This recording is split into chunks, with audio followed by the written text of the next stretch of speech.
roundtable of government waste. A new report tracks how often friends and neighbors are stepping up to help victims of domestic violence. And from pet safety during hurricanes to punishment for sexual harassment, nearly 30 new laws taken effect this week.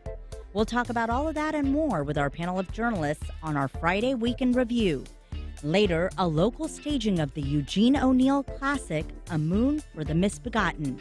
You can join the conversation on air by calling 904-549-2937. You can also email firstcoastconnect@wjct.org. Reach out on social media. It's all ahead this hour after the day's news.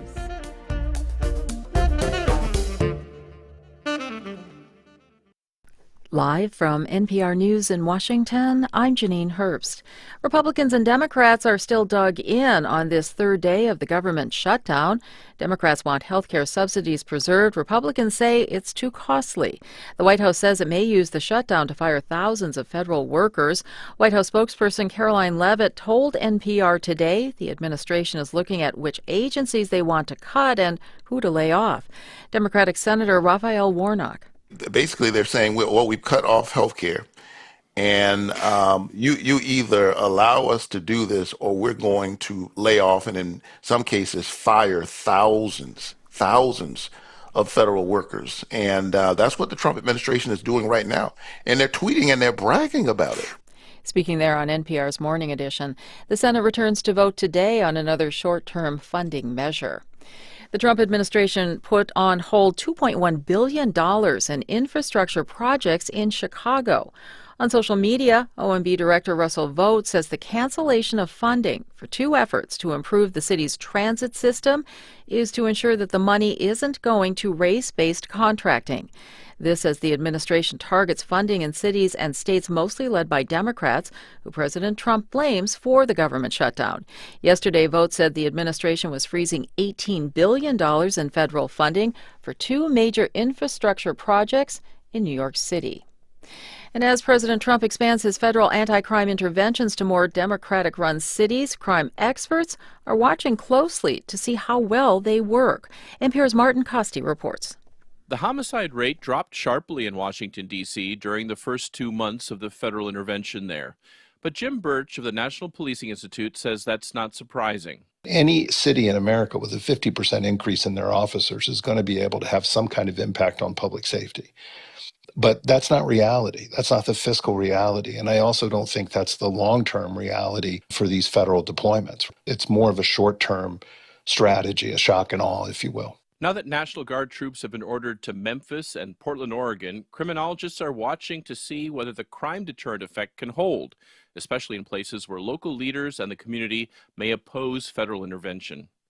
Martin Costi, NPR News. Sarah Mullally is the new Archbishop of Canterbury. The 63-year-old will lead the 85 million Anglicans around the world as the first woman to lead the church. She also served as the first female Bishop of London.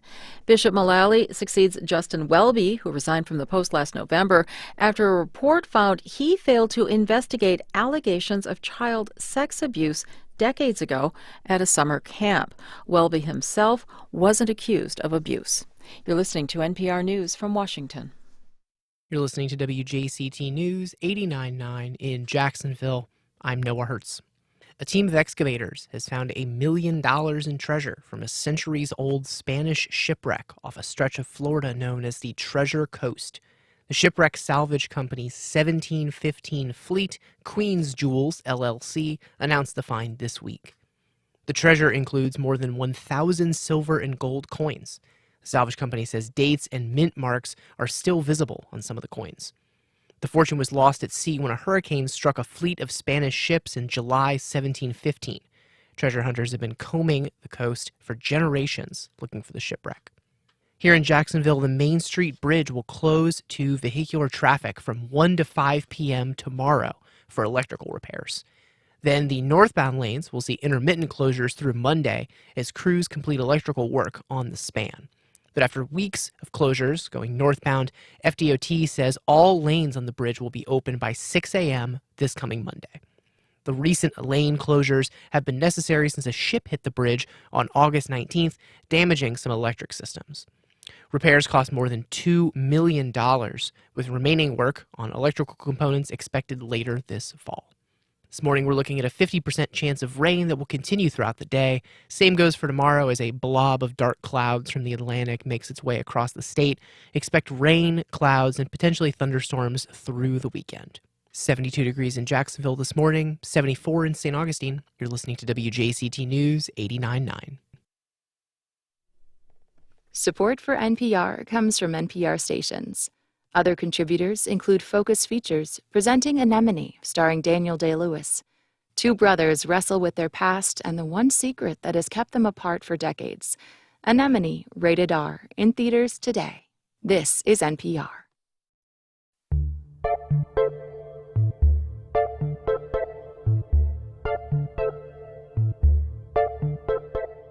Support for First Coast Connect is provided in part by Baptist Health and North Florida TPO.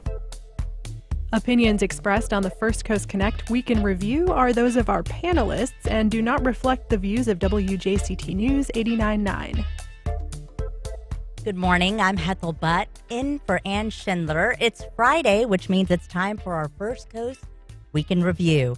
Our topics today: the governor wraps his push to cut state property taxes in criticism of Jacksonville's budget. A change in leadership at the University of North Florida could be in the works as its current president looks to move south. A brand new state law requires landlords to disclose prior flooding to renters. And an annual report reveals an increase in local domestic violence homicides. Joining me to talk about all of that and more, John Daigle, political consultant and former city politics reporter. Good morning. Morning. Madelyn Schneider, University of North Florida student and editor-in-chief of the Spinnaker. Good morning. Good morning. Nikesha Williams, producer of the Black and Published podcast and most recently author of the Seven Daughters of Dupree. Thanks for joining us again, Nikesha. Good morning. Thank you for having me. And David Bauerlein, Metro reporter at the Florida Times-Union. Good to see you again, David. Good morning, everybody. Okay, so let's start with the story that's been getting a lot of attention. David, you covered the press conference at the airport on Wednesday. The governor and the state CFO were there. So the mayor was sort of there, too. Tell us what happened. Yeah, good way of putting it. So if you've been to the Jacksonville International Airport, there's a 7-foot-tall refrigerator-sized box that is referred to sometimes as a hologram of the mayor. It's not really a hologram. This is not like Star Wars or Star Trek and that kind of thing, but it's basically a video of her, and she is welcoming visitors, travelers to Jacksonville, and it's a large, almost life-size image of her.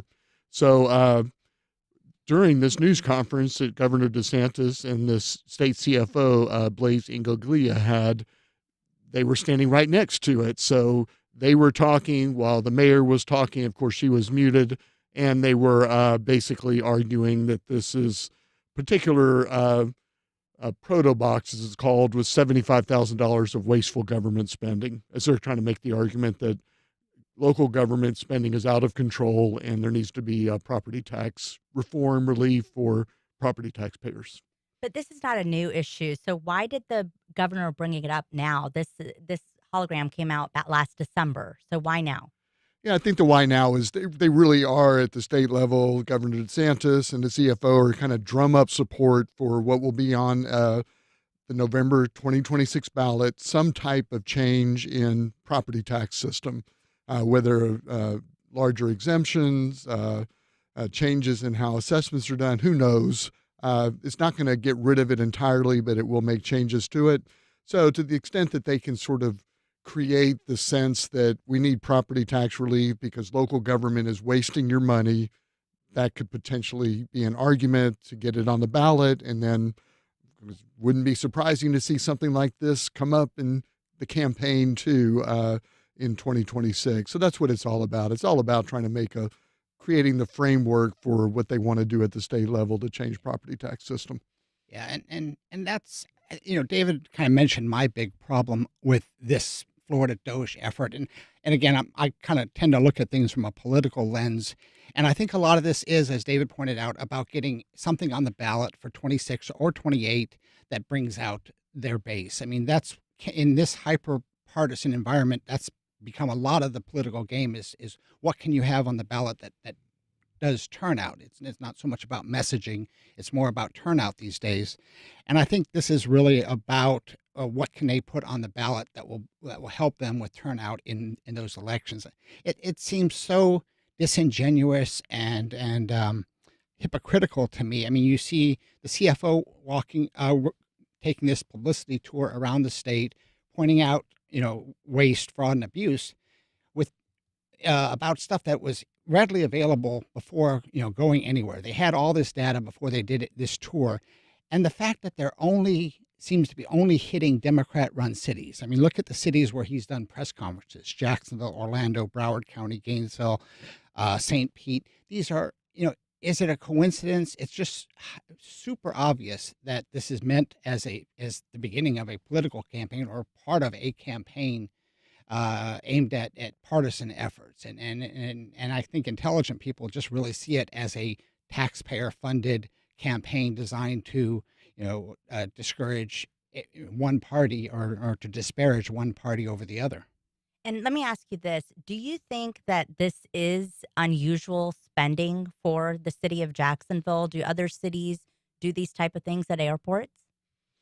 It's unusual in the sense that you have this technology. I mean, anybody can go to an airport. You get to leave the airport, you might see a welcome to whatever city it is from the mayor. That's a typical thing. The idea of having something like this where you have this $75,000 proto box, that's unusual. And the city would say it's trying to make it interesting, appealing, promote the city, obviously kind of convey this idea that Jacksonville's this place where technology is embraced. And so they're trying to promote the city in a different way. And so it is both not unusual and unusual in terms of how they're doing this message. And they did point out that it was also supporting a women-owned business and that this was a company it's gotten a lot of attention for their work. So they're trying to show that they are kind of advanced in that. They also pointed out that this, in their opinion, isn't unusual, that lots of cities use their airports with billboards of the mayor or other local officials. Did you want to add to that, Nikesha? Yes, every city has a welcome message. Like you fly through Hartsfield, Jackson, and in Atlanta, which most of us have to do because there's no direct flights from Jacksonville to many places. And the first thing you hear is like a message from the mayor welcoming you to Atlanta. It's not a hologram box or a video projection, but it's still a welcome message. You go to any airport, Chicago Midway, Chicago O'Hare, Denver, Spokane, Portland. All of these airports have some mechanism to welcome travelers to their city. But beyond that, we're focusing on the hologram. But it's just as John said, like drumming up support for your base to come out for a property tax reform measure in 2026 has nothing to do with you targeting all Democratic cities about wasteful spending, because beyond the hologram, they're targeting $7.5 million in sidewalks, as if Jacksonville doesn't need more sidewalks in areas where there aren't any, in a city where we have an abundance of pedestrian deaths and bicycle deaths. And then $1.9 million in grants to art focus groups who they label as DEI. This is a city that has for years been trying to establish itself as a major hub for arts and technology and for engineering and for the medicine industry, where we have medical tourism and all these different things. And yet this governor is disparaging those very efforts to support those industries as being wasteful spending to drum up support for state level property tax reform. One has nothing to do with the other. You are trying to flex and exercise your power in humble Democratic cities and Democratic mayors so that you can make yourself look more puffed up and esteemed in the eyes of your base, as if you are doing the bidding of the person at the head of the federal administration, which you are a lame duck governor. There's someone else running and is going to be taking the mantle of the state of Florida, and yet you're trying to make sure that the state stays within the very red margin of error that is necessary to maintain control and power in an authoritarian nation. And that's what's really happening, and people need to see that one has absolutely nothing to do with the other except being a wasteful spending, taxpayer-funded trip to try to point out something that is not harmful in Democratic-led cities. If you're just joining us, I'm Hethel Putt in for Ann Schindler, and we're talking about this week's headlines with David Bowerland, Nikesha Williams, Madelyn Schneider, and John Daigle. We do have some callers on the line. You can also join the conversation at 904-549-2937. Again, that's 904-549-2937. or emailing firstcoastconnect@wjct.org. And just keep in mind, you can also watch this program live stream now on Facebook and WJCT's YouTube page. We want to go ahead and go to a caller right now on line 1. This is Steve from Atlantic Beach, and he says DeSantis is playing to his local audience. Good morning, Steve. Thanks for joining us. Hi, you stole my line. Good morning. Well, can you explain a little bit more what you mean by that? Sure. I'm just kidding. This is a direct attack on Donna Deegan.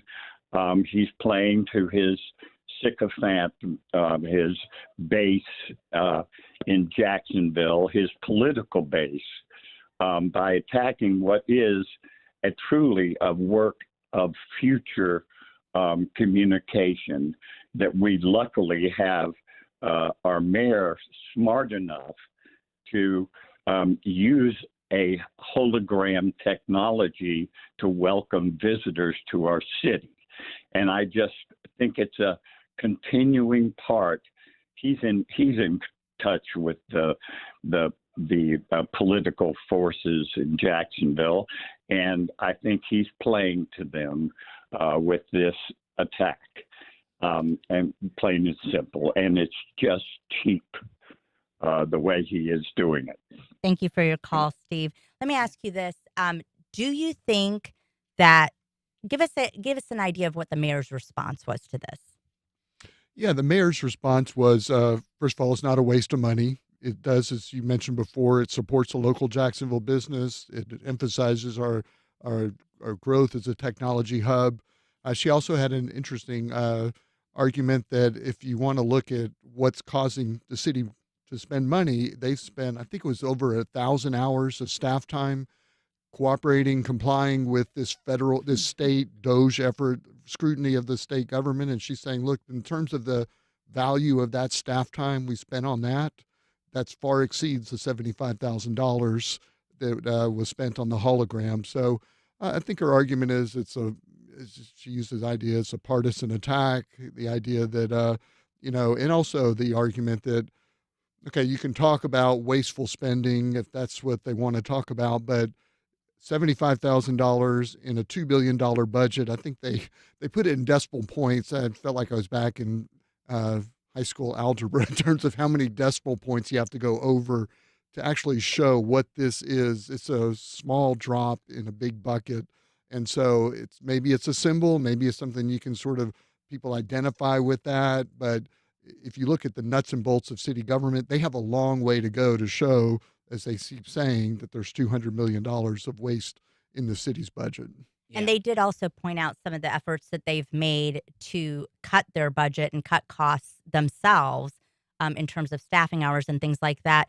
They also pointed out this was money that came from permitting. Is that something that's unusual? No, I mean, I don't know in terms of how unusual that is, and I don't really have any problem with DeSantis, attacking a Democrat and pointing out what he considers wasteful spending. My big problem with this, the same problem I had with DeSantis using taxpayer money to fight the recreational marijuana amendment. Republicans don't have a problem with typically with collecting money. I mean, they are really good with the dark money game. I have a problem, the same problem I had this week when the federal administration was putting out messaging using taxpayer-funded channels. And that's what I see this CFO effort here. He's using taxpayer money to conduct a campaign to hurt his partisan opponents. DeSantis has a big stage. He does not need to spend taxpayer money to do political campaigns. Let's go to a caller, Charles from the West Side. Charles, good morning. Good morning.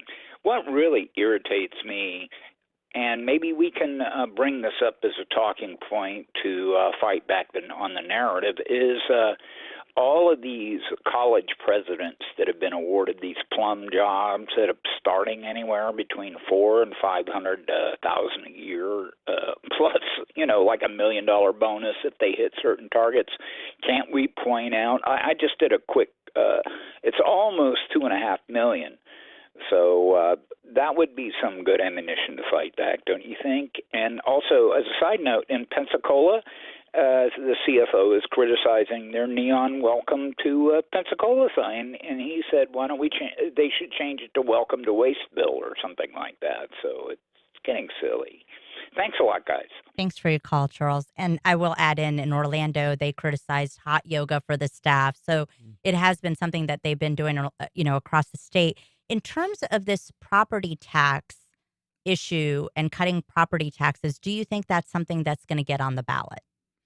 I do. I think it will, and it will get on the November 2026 ballot. The question is, what form will it take? How much of a difference will be? It does seem like it's going to be geared towards homeowners, people who live in their homes, and finding some way to lower their property tax burden.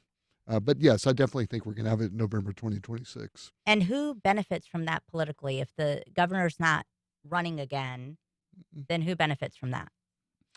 Well, I think John would probably point out there is going to be an election for governor. Somebody's going to replace him. And I think there's already been some signals from the state leadership that they really want to make housing affordability a top of the mind issue. And that's just, and it is a big issue. People are concerned about what it costs to own a home these days. Housing affordability is a big issue and one that should be taken on. But if we talk about who stands to gain something from the property tax rate, if you think beyond the outside immediate factor of homeowners will have some tax relief burden, unlike what the Jacksonville City Council is doing with our property taxes, what really is happening here is that property taxes is how we fund public education. So if you reduce the burden of property taxes, you also reduce the amount of funding that goes toward public education, which has been a key goal not only of the state administration, but also of the federal administration that is still trying to dismantle the Department of Education. So this is a further attack, I think, in my opinion, on public education, defunding it and then funneling funds into private and charter schools to run education more like businesses, to decentralize it so that there's no longer one curriculum, and then chastise local governments and local school boards and superintendents for not doing what they can for students in public schools with reduced funding, which we already know has continued to happen as this administration has continued to funnel money and gut public education and fund it into charter schools and voucher programs that only continue to hurt students in public education. So I think that's the real ploy here, but nobody's going to say that part except me. Yeah, and I actually had that right down on my notes. I couldn't agree more. I mean, that has been a long-term, decade-old battle, and I do believe that that there is a connection. It's a subtle connection, but the effort on the right to cut property taxes has a direct impact. And I think it's an intentional impact in terms of what it's going to do to public school funding. And I think there is a long-standing battle to shift funding from traditional public schools to charter schools. Because if people really cared about making housing affordable, they would change zoning laws and covenants and allow for not just single-family dwellings, but multifamily dwellings like triplexes and duplexes in more areas than they do. And that's not what's happening. And they did mention that the property taxes, if they were to cut them, would not apply to people who are not residents of the state of Florida. I did want to kind of mention we had this whole contentious budget hearing with the city of Jacksonville and the city council. And then we had the announcement yesterday. Karen Bowling, the chief administrative officer for the Mayor Deegan's office, announced that she'll be stepping down October 24th. Do we know why she stepped down, and was it related to any of this that's been going on lately? We don't know why at this point she's stepping down. And actually her effective employment ends October 24th. Her last day on the job was actually October 1st, which was Wednesday, I believe. So don't know why. I mean, on the one hand, it's not unusual for people to move on. This is a real pressure cooker environment you have working on the fourth floor of City Hall. So there's always staff turnover in the mayor's office. This one, at least for me, was a little bit unexpected and doesn't seem to have a long transition period in terms of the announcement and preparing a way for the next whoever's going to take over as the chief administrative officer. And it sounds like from the mayor's office, those ultimate decisions are not going to take place until after the holidays.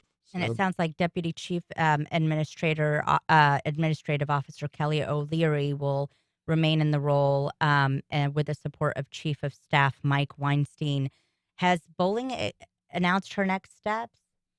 She hasn't. No. And can I ask you, is this something that, because she is somebody that has gotten, great compliments from both political parties, from people on city council. What do you think will be her legacy in terms of her leadership for the mayor's office? Yeah, I mean, Karen's got a fantastic reputation, as you said, on kind of a bipartisan support for her. And again, I'm not inside City Hall the way David is, but I tend to try to read between the lines. And the story that WJCT had on it this morning, as I was listening, I thought it was very curious. The story mentioned that there was a meeting, and then she essentially resigned with a text message, which to me says there's something going on behind the scenes. That's not the way someone like Karen would typically handle this. And also the fact that it seemed to be a surprise because they don't have anybody lined up to take that job. They're not going to try to fill it till after the holidays. It just seems to me that there is obviously something more going on that is not obvious on the surface. Anything to add to that, David? Or any speculation? Yeah, no, I agree with John. I mean, yeah, it's unusual, obviously, to have your resignation notice done by a text message and not have a plan in place already for who will replace that person. So to what extent this was something they've been talking about prior to this, I'm really not sure. It does raise some interesting questions in terms of how that the staff at the mayor's level, because that's a high-level position for sure. Well, let's move on now to a possible leadership change at UNF. Madelyn, this is a story you've been working very closely on. The Spinnaker broke the news about this earlier this week. Give us the lowdown. Yeah, so on Tuesday, President Moez Lamayam at University of North Florida, he announced that he was the sole finalist for the USF presidency, and it was it was a big shock to me, and I think it was a huge shock to students, and majorly a shock amongst faculty, but I think some faculty were skeptical of it, and before he announced it, there were rumors going around about it. So, but I think it's very unknown right now, and there's not a lot more that we know other than that he's the sole finalist. And we don't know when we'll have a decision on when he got the job. No, or if he gets the job. So he has to go through the Board of Governors confirmation after this. But basically, from how I understand it, USF has approved him to go in front of the Board of Governors. They announced it to their campus as well. And when that's heard, that could take several months. What was interesting to me was just recently they also canceled the October Board of Governors meeting, and they moved the location of the November Board of Governors meeting to USF. So I don't know if that is where it will take place, but that was just a detail that I noticed. Can you talk a little bit about his accomplishments at UNF, what he was able to establish and accomplish in his time at UNF? Yeah, so President Lamayam, he was the 7th president, I believe, at UNF. He, one of his biggest goals, I went to a faculty association meeting yesterday, and he was there actually answering some questions with faculty. But one of the biggest goals he accomplished, I think, was kind of setting more of a vision for what UNF is going to be in the future.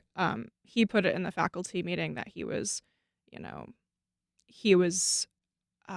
when he first got to UNF, he said something like they were not really sure what the vision for the university was, and he kind of laid out the groundwork for that. Whether or not that's true, I'm not super sure. I've only been a student at UNF for 2 years now, but I do know that his strategic plan definitely consists of growing the institution. His big goal of 25,000 students enrolled by 2028, that was the biggest goal. Becoming an R1 institution. He really wanted to put an emphasis on research, it seemed, and making UNF the destination of choice is always their big thing that they're saying there. The Mayhem will go before the same board that rejected president candidate for University of Florida and former University of Michigan President Santo Ono, despite him being the sole finalist by UF trustees. Do you see that he might face the same type of challenges? I I don't want to say whether or not he will or will not face those same type of challenges, but I think that's definitely a big worry amongst faculty, staff, other administrators. Um, you know, just like we saw with Santa Ono, they announced that he was the sole finalist, right? And then he went in front of the board of governors, and he was not approved. So I think it's definitely a point of anxiety for sure for faculty and administration at UNF right now, because I think a lot of people were hoping that the president was going to hold out until the end of the DeSantis administration, and that clearly is not going to be the case.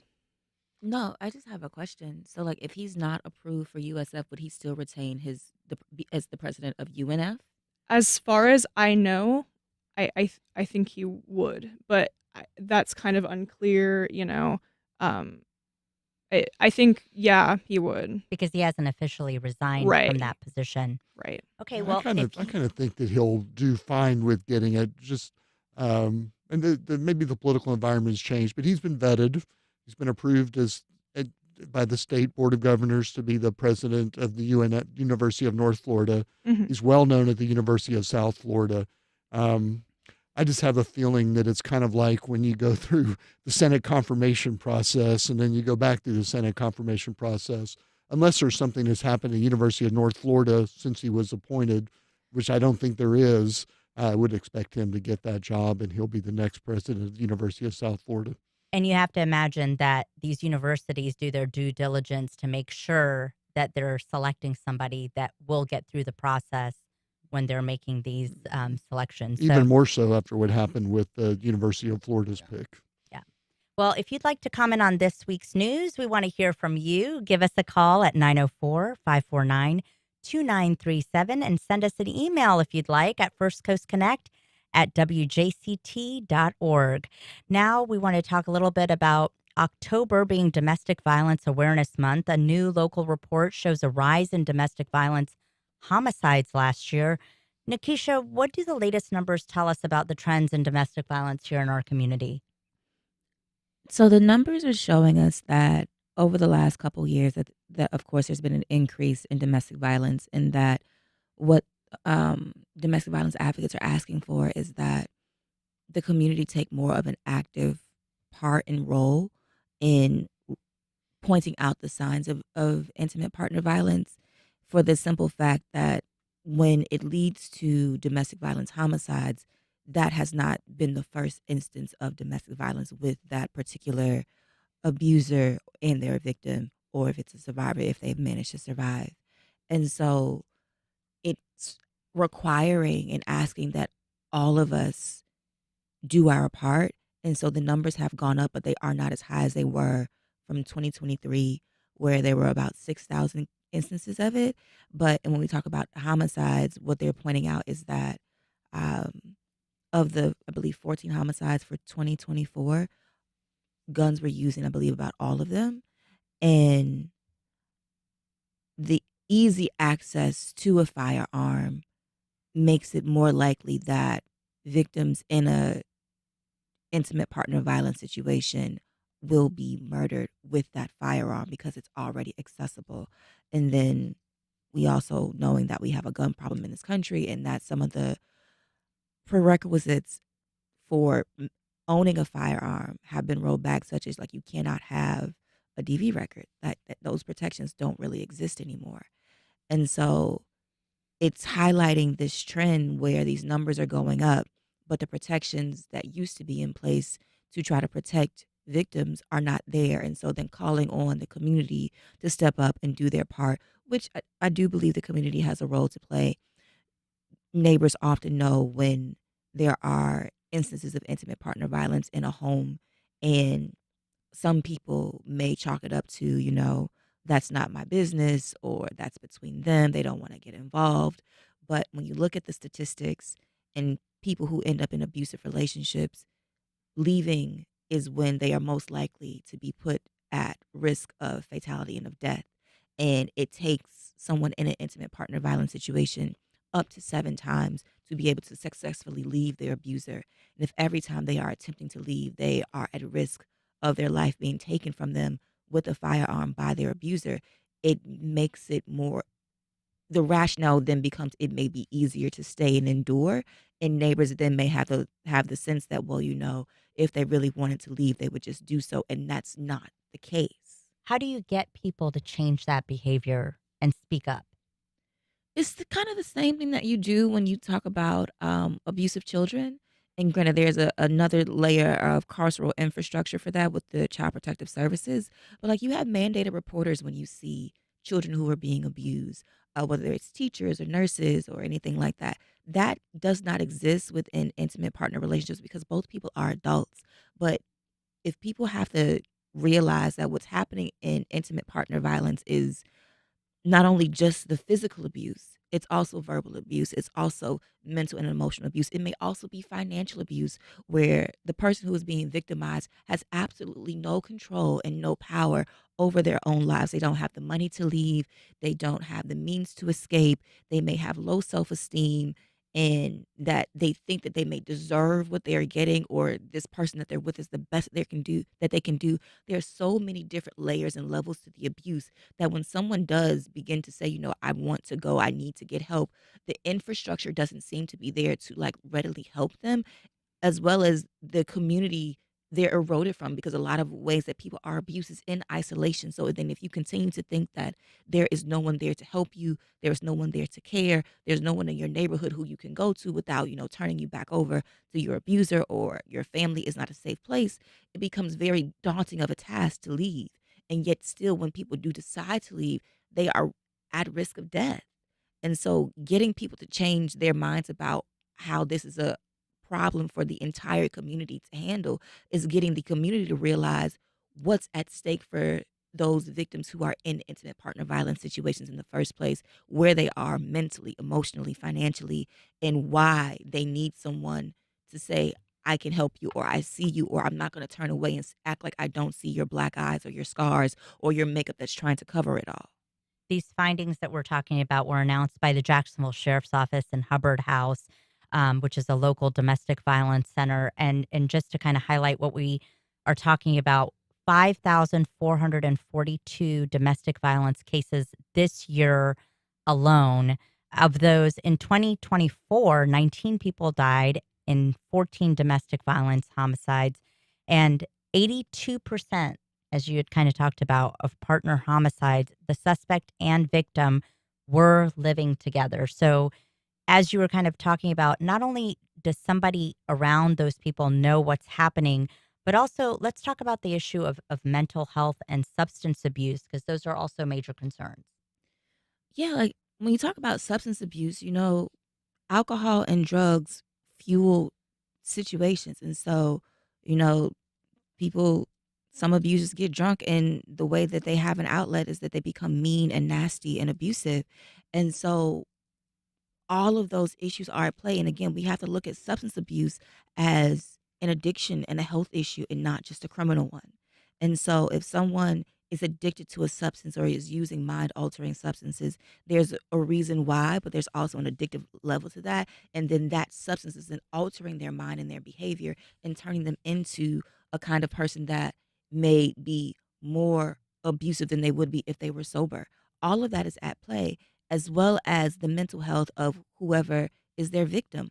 Again, it's a hand in glove situation, and it's one where there needs to be more support in terms of abusers who have substance abuse issues going into like addiction recovery programs, as well as support for the victims who have outlets to go to and a means to escape where they can get not only the mental help that they need, but then also the help that they need in terms of reestablishing their lives.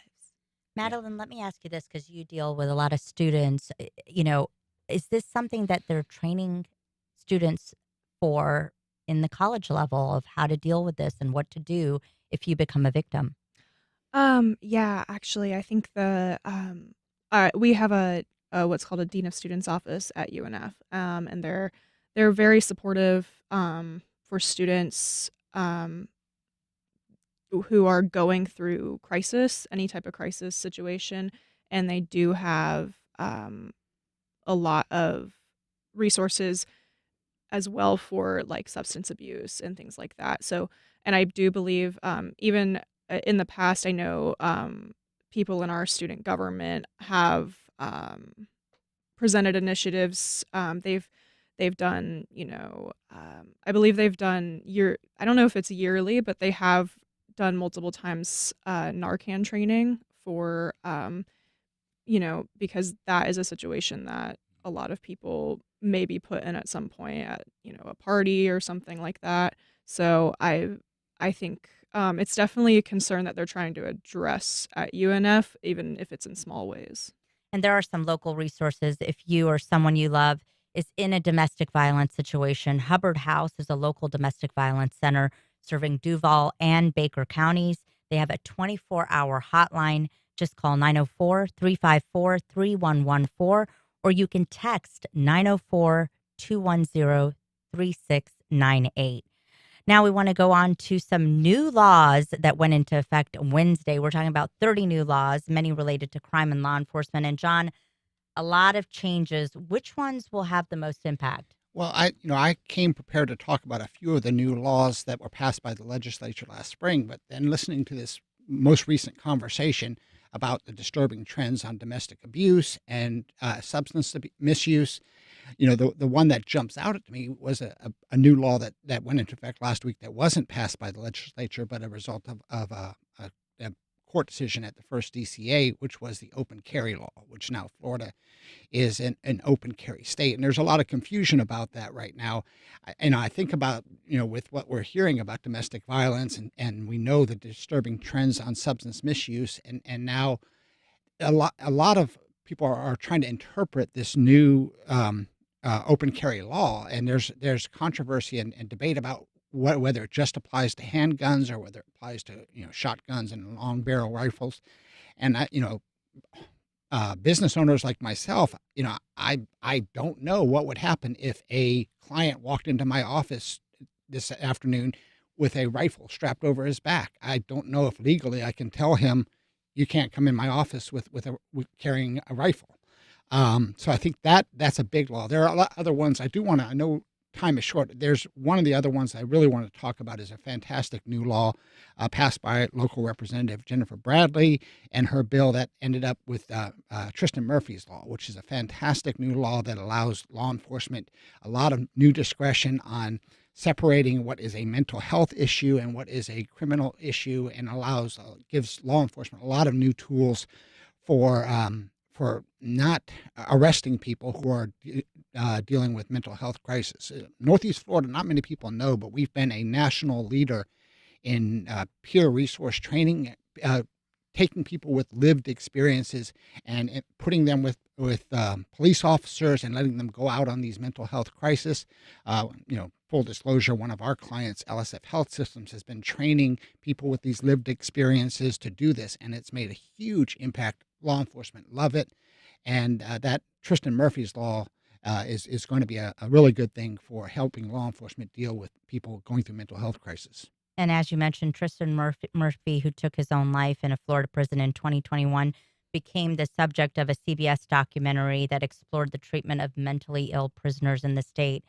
There was also some new laws around flood disclosures when it comes to properties. Can you talk a little bit about that? Yeah, I mean, again, I think that is we talked. There was a brief mention about the affordable housing crisis, and I think that this is a law that will help renters, and especially renters who are moving into property that may have property. And I think it's a good thing. Obviously, more information when you're renting property is good.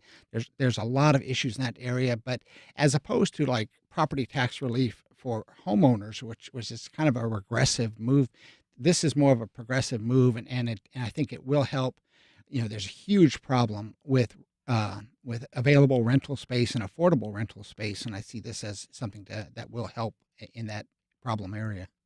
And what about this troopers law? Is this really something that they've had an issue with in the state of Florida? Yeah, I don't know much. My recollection is that has to do with animal cruelty. Right. It's a third-degree felony now for people who restrain dogs outside during natural disasters. Is that something I'm it not seems aware weird that they would was even a need a huge law for problem that. in Florida. It sounds more like something that was designed to make one part of their base happy. I'm not really sure what the background is, and I don't know that that's been a problem. I'm not sure either. Maybe it's where there's a hurricane coming and someone puts their dog on a leash outside, and the dog then is left at the mercy of the elements. Yeah, we did see some examples. I think we saw a lot of examples of that last year when the hurricane came through Asheville. I remember seeing video on TV of animals chained up outside in the yard and their owners had fled. So I really don't know the whole background behind that. You would not think there would need to be a new law for that, but here we are.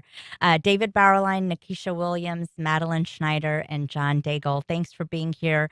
Up next, a local staging of the Eugene O'Neill classic, A Moon for the Misbegotten, a behind-scenes look when we come back.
Terrell Hogan Law. I'm Wayne Hogan. When people are hurt through no fault of their own, finding the who, what, when, where, why, and how that led to the accident is critical to proving the truth. More at TerrellHoganLaw.com. Vaccine misinformation is everywhere. Who should you trust? I'm Dr. Joe Servin. Join me tomorrow at 4 for What's Health Got to Do with It, only in WJCT News 89.9 Jacksonville. I'm Ana Maria Sayer. And I'm Robin Hilton. Next time on Tiny Desk Radio. Concerts from Tiny Desk contest winners. Music from the very first winner, Fantastic Negrito. Also spoken word and music from Tank and the Bangas. Plus, this year's winner, rapper-singer Ruby Ibarra. That's all next time on Tiny Desk Radio from NPR Music. Tomorrow at 7, here on WJCT News 89.9. On the next Florida Roundup, health insurance and a government shutdown. Republicans and Democrats are at odds over the federal budget thanks to extra money millions of Floridians use to help pay for health insurance under the Affordable Care Act. Cutting the extra subsidies is expected to lead to much higher monthly premiums. So do you rely on Obamacare for your health care coverage? How much do you pay? And is this battle worth shutting down the federal government? Email us radio@thefloridaroundup.org. I'm Tom Hudson. Then join us Friday noon until 1. Both parties dig in their heels and the U.S. government grinds to a halt. On the next Friday News Roundup, how the shutdown could end, who suffers in the meantime, plus... I told Pete we should use some of these dangerous cities as training grounds for our military. A new vision for the U.S. military? We talk about it on the News Roundup. Next time on 1A. Today, starting at 10 on WJCT News 89.9.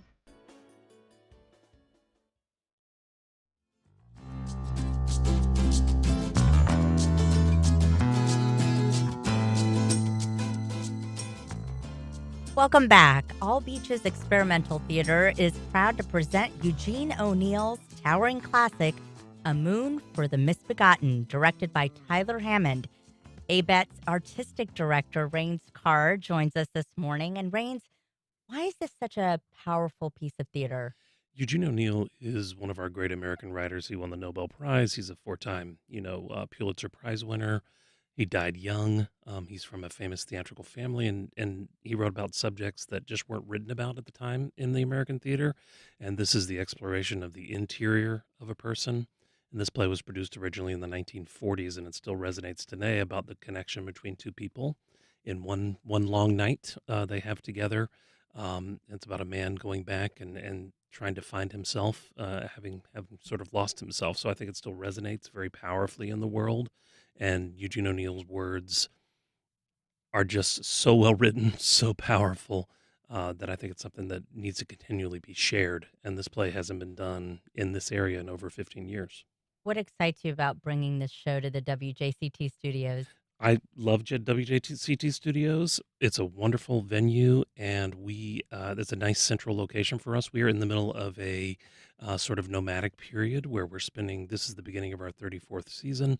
We are spending it traveling around the city of Jacksonville to try and make our way home back to Atlantic Beach. We're looking at properties in Atlantic Beach right now, and so we decided, hey, why don't we go on the road all over town, show everybody in town what we can do, not just in our little home area. And so bringing something here in this central location and this nice little entertainment hub that we have downtown is a really exciting prospect. And so WJCT has been really lovely with us, very amenable. And so we're really excited to have a little nice, intimate piece of theater here at the studio. What do you hope the audience members take away from this production? I really hope they take away that in this community, we have a lot of amazing artists. We have a lot of amazing actors. We have a lot of amazing designers. We have a lot of amazing directors. And that this is a volunteer-based system, and the only person being paid is me. And so this is our community coming together to tell a story. And so it's really exciting to let the audience see what the community is capable of.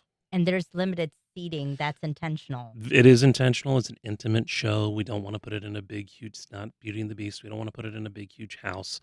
It's an intimate little show. It's mostly two people talking, and it's about what's going on inside of them. And so you want to have it in a small place, in a nice, tiny little setting. So we've got about 50 seats per show, and that'll be a packed house in the studio here. And so it is very limited. That means only 300 people can see the entire run of the show. And we typically do 4, 5, 6, 700 people come see a show. So if you're out there, you need a ticket, get one before they're all gone. Let me ask you this, just a big picture in Sure. terms of the art scene in Jacksonville. A lot of cities right now are kind of experiencing a little bit of attack on the arts in terms of Mhm. funding. What are you seeing here? Here in Jacksonville, we actually surprisingly have a really wonderful, robust arts scene. And I was just at the Cultural Council on Monday where they were doing the granting process, and they were excited that they could give out millions and millions of dollars of public funds to the arts. And our organization is one of the ones that did receive funds, which is really exciting. And there were 30 other organizations also that had applied that were able to get funds from the city. So the city of Jacksonville prides itself on being a sustainable place for the arts.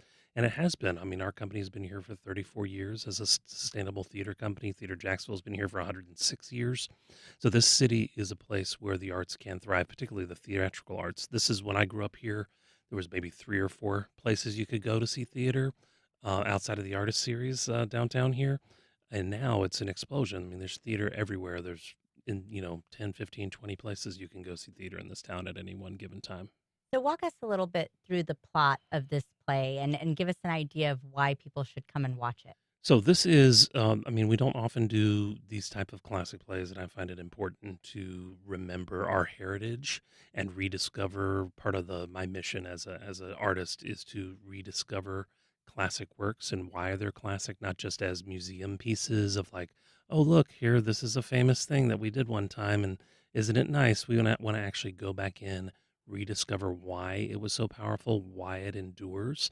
So this is a man, James Tyrone Jr. He's going back to visit some old friends at a small house in Connecticut, and he reconnects with a Irish-American family, of which the daughter he is friends with. I don't want to give away too much of what happens in this piece, but it's basically a reconnection of them rediscovering who they are and what they can be under the moonlight in this moon for the misbegotten, right? These misbegotten people. And it's just an interesting type of writing that we don't really do anymore. And so it's good to know that there's still an audience for this type of work. This type of work can still resonate with artists that were not born in the 1930s, that people that were born in the 1970s, 80s, 90s, 2000s can still connect with this type of piece. Is it drama, comedy, It's a little bit of both. I would say it's a dramedy because it does have a lot of fun in it as well. Well, performances run October 9th through October 19th at WJCT Studios, and the tickets are available now at abetjax.com. Rains Carr, thank you so much for being here Thank you today. so much, too. Have a great weekend. And good luck with the show. Oh, yeah. Thank you. And that's our program. Thank you for listening. You can email your feedback or suggestions to First Coast Connect at WJCT.org. If you missed anything, catch our rebroadcast at 8 o'clock tonight.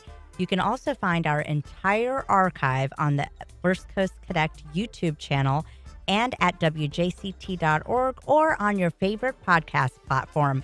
And don't forget to listen Saturday at 4 when neurologist Dr. Joe Servin and his panel of medical experts delve into the month's biggest health headlines, from vaccine guidelines to kissing bugs. First Coast Connect is produced by Stacey Bennett, and our associate producer is Isabella Casapow. Michelle Coram and Andrew Wickman manage our sound and video boards, and our theme music is performed by Club de Belugas. The North Florida TPO is committed to shaping our transportation future. We're focused on planning, funding, clean fuels, and new technologies for a vibrant, connected community. Learn more at northfloridatpo.com. Baptist Health is a proud supporter of First Coast Connect. Baptist Health, committed to building a healthier community for all of us. More info at 202-4YOU or baptistjax.com. Tidbits, family owned and operated since 1985. 4 locations: Bay Meadows, Hendricks, Mandarin, and now Fleming Island. Menu items include fresh sandwiches, salads, and soups. Open Monday through Saturday. Online ordering and menu at clarastidbits.com. This is WJCT News 89.9 Jacksonville. Up next, national and local news from NPR and the WJCT News team.